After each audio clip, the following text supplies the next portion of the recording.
chose. 8h10, soyez les bienvenus. Elisabeth Lévy, l'affaire Suzette Bloch, je ne sais pas s'il faut appeler ça comme ça. En tous les cas, Non. Soyez libre. Votre chronique, Elisabeth, vous allez tout nous dire autour de cette panthéonisation de Marc Bloch, parce qu'il y a eu les déclarations de Suzette, la petite fille, qui d'une certaine façon crée la polémique.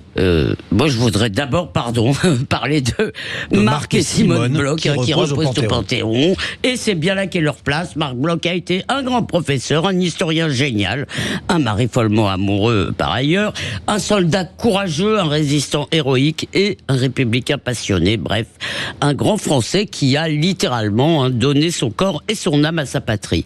Mais est-ce que Marc Bloch était juif?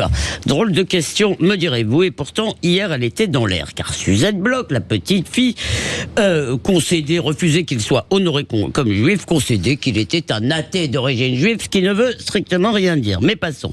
Marc Bloch a-t-il été déchu de sa nationalité, spolié, pourchassé parce qu'il était athée? Je ne crois pas. Alors, il affirmait, bien sûr, il était français d'abord, il affirmait ne jamais revendiquer son origine, sauf en présence d'un antisémite. Et des antisémites, il y en a assez aujourd'hui pour qu'on lui rende son origine et qu'on n'efface pas le juif en lui. Alors, soyons honnêtes, Emmanuel Macron n'a pas financé, Marc Bloch, a-t-il dit, a été victime de l'antisémitisme d'État.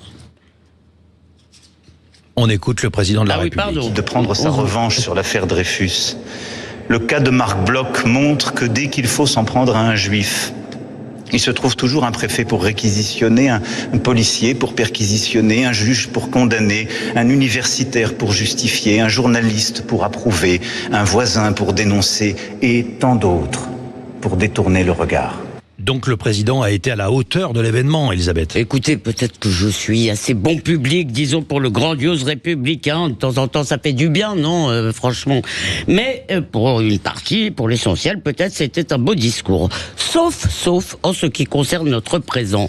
Or, l'histoire, pour Marc Bloch comme pour tout historien, eh bien, ça doit éclairer le présent, d'où d'ailleurs le livre L'étrange défaite sur la faillite des élites de son temps. Or, que se passe-t-il aujourd'hui? Cet esprit de défaite, Macron le voit toujours du même côté. Le parti de l'étranger, hier l'Allemagne, aujourd'hui la Russie. Alors vous le savez, je n'aime pas l'apaisement avec la Russie, mais cette comparaison est infamante et fausse. Et puis il y a un paragraphe limpide sur ce poison qu'il faut combattre inlassablement, suivez mon regard. Bref, et c'est là vraiment je lui en veux, Emmanuel Macron en a profité, mezzo voce, pour s'adonner à la chasse à l'extrême droite. Les représentants du Rassemblement national n'étaient pas conviés, c'était le chantage de la famille, alors que Marc Bloch appartient à la patrie. Je ne sais pas s'il y avait des insoumis, mais il est scandaleux d'exclure une partie des Français d'un hommage national. Et enrôler un mort tombé sous les balles nazies dans l'antifascisme d'aujourd'hui, c'est indécent, d'autant plus évidemment qu'il y avait aussi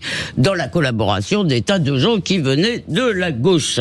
Vous l'avez rappelé. Alors contre l'antisémitisme d'hier, Macron est intraitable, mais pardon, si des universitaires justifient aujourd'hui cet antisémitisme parce que les juifs sont des génocidaires, eh bien ils ne sont pas à l'extrême droite. Patrick Boucheron, le grand historien humaniste chéri de la gauche, ne justifie pas. Il s'en fout. Quand Guillaume Erner l'interroge sur l'antisémitisme contemporain, que dit-il? Il dit « Oh là là, je vous laisse parler tout seul. » Eh bien, laissez les juifs parler tout seuls. J'aimerais le rappeler à tous.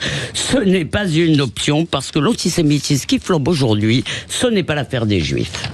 Elisabeth Lévy à retrouver en podcast sur sudradio.fr. C'est la chronique tous les matins à retrouver sur Sud Radio. Dans un instant, Julien Audoul, il est l'invité de Jean-François Aquili, porte-parole du Rassemblement national.